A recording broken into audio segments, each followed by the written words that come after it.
नमस्कार, मी रुशाली यादव सारंग। आता पाहूयात बातम्या विस्ताराने। प्रभादेवी आणि दादर दरम्यान रेल्वे ट्रॅकवर कोसळलेलं आहे झाड आणि ते झाड हटवण्यासाठी आता प्रयत्न सुरू झालेले आहेत। पश्चिम रेल्वेवरील वाहतूक ही धीम्या गतीने सुरू आहे। विरारकडे जाणाऱ्या धीम्या मार्गावरील लोकल सेवेवर काहीसा परिणाम झालेला होता। हे झाड जे आहे ते आता हटवण्यात आलेलं आहे। पश्चिम रेल्वेवरची वाहतूक आता धीम्या गतीने सुरू आहे। विरारकडे जाणाऱ्या धीम्या मार्गावरील लोकल सेवेवर काहीसा परिणाम झालेला होता। प्रभादेवी आणि दादर दरम्यान रेल्वे ट्रॅकवर झाड कोसळलेलं होतं, ते झाड आता हटवण्यात आलेलं आहे। तरी थेट दृश्य आपण या ठिकाणी पाहताय। मुसळधार पावसामुळे या रेल्वे ट्रॅकच्या शेजारी असलेले झाड जे आहे ते ट्रॅकवर आलेलं होतं, याच्यामुळे रेल्वेचा खोळंबा झालेला होता। प्रभादेवी आणि दादरच्या दरम्यान हे झाड जे ते रेल्वे ट्रॅकवर कोसळलेलं होतं। आता हे झाड जे आहे ते बाजूला करण्यात आलेलं आहे आणि वाहतूक जी आहे ती धीम्या गतीने सध्या सुरू झालेली आहे। धीम्या मार्गावरील लोकलवर काहीसा परिणाम सुद्धा यामुळे झालेला होता आणि आता हे झाड जे आहे ते हटवण्यात आलेलं आहे। निवृत्ती बाबर आमचे प्रतिनिधी आमच्या सोबत आहेत, अधिक माहिती जाणून घेणार आहोत। निवृत्ती,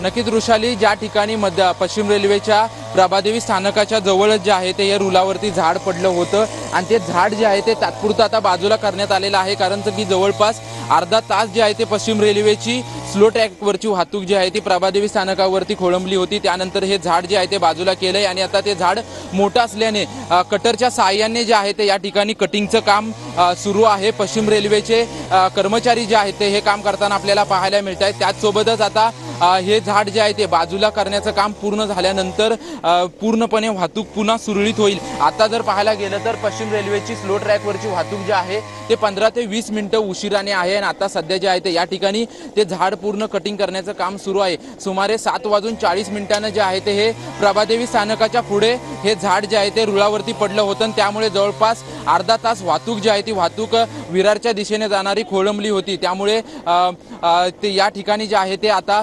मोठ्या प्रमाणात कर्मचारी जे आहेत ते कर्मचारी काम करताना पाहायला मिळत आहेत। मध्य रेल्वे, पश्चिम रेल्वेचे कर्मचारी, त्यासोबतच पोलीस कर्मचारी देखील या ठिकाणी आहेत, कारण की आजचा रविवारचा दिवस आहे।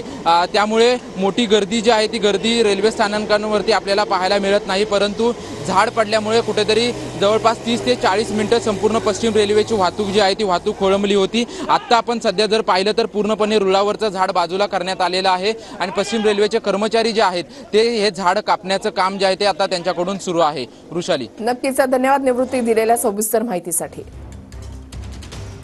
तरी दोन दृश्य आपण पाहत आहे की ज्या वेळेला खोळंबा झालेला होता त्यावेळेला रेल्वे प्लॅटफॉर्मवर प्रवाशांची काहीशी गर्दी होती। आज रविवारचा दिवस असल्यामुळे नोकरदार वर्गाची उपस्थिती नाहीये, मात्र जे प्रवासी होते त्यांचा चांगलाच खोळंबा झाल्याचं पाहायला मिळालं आणि आता 35 ते 40 मिनिटं प्रवासाचा रेल्वेचा खोळंबा झाल्यानंतर आता रेल्वे कर्मचाऱ्यांकडून जे आहे ते हे झाड जे ते बाजूला हटवण्यात आलेले आहे आणि वाहतूक जी आहे धीम्या गतीनं सुरू झालेली आहे। पश्चिम रेल्वेवरची वाहतूक जी आहे ती सध्या धीम्या गतीनं सुरू आहे।